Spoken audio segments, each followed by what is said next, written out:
Bonjour mes élèves de S4, eh bien, écoutez, bienvenue sur ces vidéos en ligne. Donc oui, c'est la première fois que je fais ça avec vous. Malheureusement, reconfinement oblige. Enfin, on verra si ce reconfinement dure ou pas. J'espère qu'on passera plus vite en présentiel et que je puisse vous donner cours de manière la plus interactive possible. Donc comme je vous l'ai expliqué par écrit ainsi qu'à vos parents, j'aimerais vraiment que vous regardiez mes vidéos de façon attentive, que vous puissiez essayer de compléter vos cours, de bien les comprendre, d'arrêter de mettre en pause, etc. quand vous ne comprenez pas et le cas échéant me poser les questions qu'il se doit. Ça va? Ensuite, une fois que vous avez remis vos notes en ordre, vérifiez le correctif, le corrigé, d'accord? Que je mettrai en ligne au fur et à mesure évidemment. Et enfin, la troisième partie, c'est de faire ce qu'on appelle un autotest, donc voir un petit peu vous-même, sans demander aux autres, si vous arrivez à répondre à des questions basiques sur la matière. Évidemment, tout ça sera évalué en classe quand nous retournerons en présentiel. Donc dites-vous de toute façon que, outre le fait de travailler pour les tests, vous travaillez pour vous. Ça va? Alors je sais que les deux classes que j'ai en parallèle, c'est-à-dire les FR1 et les FRB, ne sont pas exactement arrivées au même niveau. Néanmoins, je vais reprendre pour tout le monde parce que je pense qu'un rappel ne fait de mal à personne. Ça va? Donc, suivez quand même ce rappel, même ceux qui ont déjà vu cette matière, les FRB en l'occurrence. Pour les FRA, ça va plus être une découverte. Voilà, alors au dernier cours avec les avec les FRA, excusez-moi, nous avions parlé du métabolisme. Alors le métabolisme comprend deux composantes. Le catabolisme qui représente toutes les réactions de dégradation, donc quand on casse, et l'anabolisme, toutes les réactions de synthèse, quand on fabrique. Rappelez-vous une chose, c'est que quand on casse, on récupère de l'énergie. Ça va? Donc les réactions de catabolisme produisent de l'énergie. C'est ce que vous avez à la page, je regarde le cours, à la page 12. En revanche, pour construire quelque chose, il faut apporter de l'énergie. Donc toutes les réactions de synthèse, donc de l'anabolisme, nécessitent un apport d'énergie. Ça va? Donc ça, c'est quelque chose à bien retenir. Alors nous étions dans le passage en vue de nos organites et nous avions parlé du cytoplasme qui est un milieu réactionnel, qui est un milieu qui contient beaucoup d'eau et où se passe beaucoup de réactions, mais aussi où sont conservées beaucoup de molécules. D'accord? Donc c'est une réserve, un milieu aussi de réserve. Alors c'est là que je vous dis qu'on n'est pas au même endroit pour les FRA et les FRB, puisque les FRB, je pense, avaient vu les mitochondries. Alors, les mitochondries, vous voyez la forme des mitochondries, ça, c'est à peu près comme ceci. C'est remarquable, assez remarquable, parce que si on regarde la forme, regardez dans vos cours, parce que là je vois que c'est vraiment difficile à voir. Donc, si vous regardez dans vos cours, vous avez ici le grand axe et vous avez ici des crêtes qui sont perpendiculaires au grand axe, à l'axe principal de la mitochondrie. En fait, la mitochondrie, elle a deux membranes, une externe qui est lisse et une interne qui forme des crêtes. Eh bien, c'est au niveau de ces crêtes que va se faire la fabrication d'énergie. Donc, les mitochondries sont considérées comme les centrales énergétiques de la cellule. Ce sont elles qui vont donner de l'énergie à la cellule. Ça va? Sous une forme qu'on verra plus tard, qu'on appelle une molécule d'ATP, qui va permettre de payer en énergie, mais ça, c'est pas encore pour le moment. Ça va? Donc, c'est là que se passe, en fait, un phénomène super important qui permet de produire de l'énergie. Ce phénomène super important, vous le connaissez bien puisque vous le faites tous les jours, c'est la respiration. La respiration permet de produire de l'énergie. Si vous voulez vous en convaincre, il vous suffit d'aller courir dehors et vous allez voir que vous allez respirer plus vite. C'est ce qui va se passer au niveau de vos cellules aussi. Donc pour respirer, vous avez besoin de matière, de combustible, et puis vous avez besoin d'oxygène, d'accord? Et vous allez rejeter, vous le savez bien, dans l'air, du CO2, et en hiver, on peut le voir, on peut voir de la buée, c'est de la vapeur d'eau. Eh bien, la respiration cellulaire fait de même, le but étant de produire de l'énergie. Alors je vais regarder ça avec vous, désolé pour les changements d'image et le noir et le blanc. Donc voilà. Le rôle de la respiration est de produire de l'énergie, bien entendu. Et alors ici on dit au cours d'une respiration de la matière organique qui est du glucose, dans un premier temps ça pourrait être des graisses, etc., va réagir avec du dioxygène. Le dioxygène, la formule du dioxygène, c'est O2, c'est l'oxygène qu'on respire. En biologie, on dit souvent oxygène, en chimie, on est un petit peu plus pointilleux sur les noms des molécules et on dit dioxygène. Et alors, on va produire de la matière inorganique. Donc, on avait vu ce que c'était. Inorganique, ça veut dire minéral, ça veut dire qu'il n'y a pas de vivant. Et de la matière inorganique qui est du CO2 et de la vapeur d'eau. Et le but, c'est de produire de l'énergie. Donc, si on écrit l'équation bilan de la respiration, que vous ne devez jamais oublier, eh bien, on va l'écrire ensemble. Alors, on prend de la matière organique qui est le glucose. Alors, le glucose, il a comme formule brute C6H12O6. Ça va? Donc ça, c'est le glucose.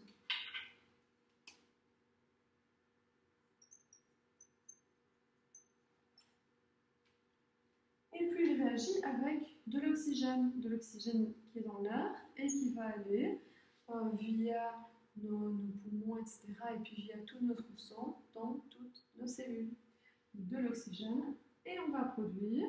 Le but, je vous l'ai dit, c'est de produire de l'énergie. On verra sous quelle forme par la suite. Et on produit deux déchets qui sont le CO2, le dioxyde de carbone, et la vapeur d'eau, H2O. Et bien, si on veut équilibrer cette réaction, puisque vous savez que selon la loi de Lavoisier, rien ne se perd, rien ne se crée, donc il faut le même nombre d'atomes de chaque sorte à gauche et à droite de la flèche, donc dans les produits et dans les réactifs. Je vais mettre ici les noms des produits et des réactifs. Donc ça, c'est dioxygène. Ici, dioxyde de carbone.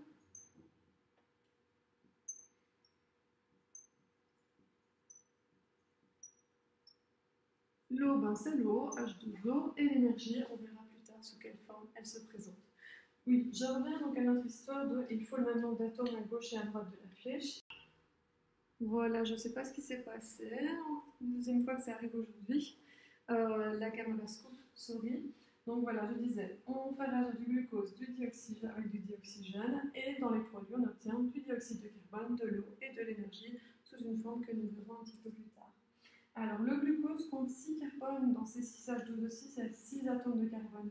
Donc, on va devoir en mettre 6 ici, donc pour 6 CO2, 6 atomes de carbone dans les produits. Pour l'hydrogène, il y en a 12 dans les réactifs. Ici, il n'y en a que 2 dans H2O dans les produits. Donc, on va faire x 6. Le 6 porte sur le H, mais aussi pour le O. D'accord? Et si vous faites le bon compte, ici, on a 6 oxygènes dans ces 6H2O6, 6 oxygènes dans l'eau. Donc, on n'a plus qu'à équilibrer le nombre d'oxygène ici entre le CO2, où il y a 6 CO2, ça fait 12 oxygènes. Et ici, pour O2, eh bien, il n'y a que 2, donc on va faire x6. Et vous avez l'équation générale de la respiration que vous ne pouvez plus jamais vous permettre d'oublier. D'accord? Donc C6H12O6 plus 6CO2 donne 6CO2 plus 6H2O plus énergie. Ça va? Bien retenir. Super important. Voilà, alors, en réalité, hein, c'est un phénomène beaucoup plus complexe que celui que je viens de vous décrire. Et si vous continuez en bio 4, eh bien en 7e, ça sera tout un chapitre, en fait, cette respiration cellulaire qui se déroule, je vous l'ai dit, dans la mitochondrie, mais aussi un petit peu dans le cytoplasme. Il y a une toute petite étape qui s'appelle la glycolyse qui a lieu dans le cytoplasme. Et les deux autres étapes, excusez-moi, se déroulent effectivement dans la mitochondrie. C'est le cycle de Krebs et la chaîne de transport d'électrons. C'est pas pour vous compliquer la tâche que je vous ai mis cette figure-là, c'est juste pour vous montrer qu'il y avait 3 grandes parties. Et alors, elles permettent de produire de l'ATP. ATP, c'est de l'énergie. Ça va? On rejette de l'eau, on rejette du CO2 et on va brûler du glucose. On peut aussi brûler des graisses, etc., etc. Donc c'est pas si simple, ça ne se fait pas en une équation chimique comme vous l'avez vu en chimie par exemple. Si on met du NaCl dans de l'eau, il y a une réaction qui se fait très rapidement et on peut écrire ça en une ligne. Là non, il y a beaucoup de réactions qui vont permettre de fabriquer de l'énergie. L'énergie se trouve sous forme d'ATP, je vous ai dit, on y revient plus tard. Pour ça, on ne va pas aller trop vite. Alors, que se passe-t-il justement si eh bien, on manque d'oxygène? Alors, si vous manquez d'oxygène, qu'on vous met la tête dans l'eau, vous ne saurez plus respirer. Eh bien, c'est ce qui peut arriver à nos muscles, par exemple, si on commence à courir sans être échauffé. D'ailleurs, c'est pour ça que les profs de sport vous disent de vous échauffer. Eh bien, le système circulatoire n'amène pas assez vite l'oxygène dans vos muscles.